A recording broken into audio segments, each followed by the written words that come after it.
April 18th, 2022, our bi-weekly cover crop check. We're just south of the Dodge County Fairgrounds on a healthy soil, healthy water grower participant. We're at our flags where we usually stand at. Weather-wise, it's been very cool. We had snow again last night, snow again this morning.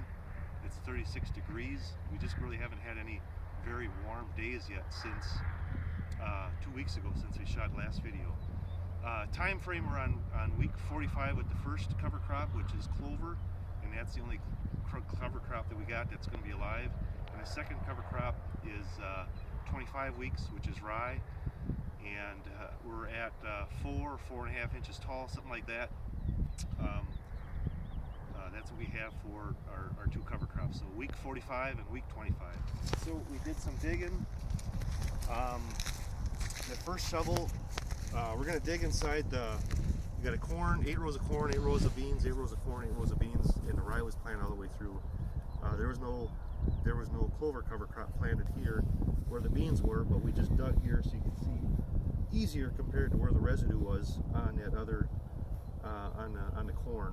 So anyways, in that first dug that I did, there's like 8 earthworms that had popped up in this small chunk of soil.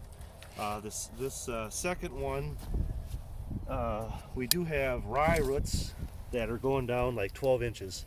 This is a rye root, if we can see that, at least 12 inches. I hope it's showing up on the video. We had to dig for a while in order to find one. And there's a bunch of earthworm tunnels.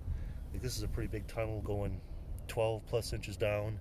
And here's some that are up on top, if they show up in the video. It's just I don't know how many earthworms are in this chunk that I dug up. Here's another one right there. We'll go back to that clover cover crop. So the plant that I dug up, this plant does have some nodules in there, so there would be some nitrogen that would be coming back to the soil. Although this crop this year it's going to get all planted to soybeans, but there's some nodules that did create some nitrogen that's going back into the soil. So there isn't maybe much going up above ground, but below ground there's a whole bunch of stuff going on. We got snow up on top, but we could notice that rye itself is taller.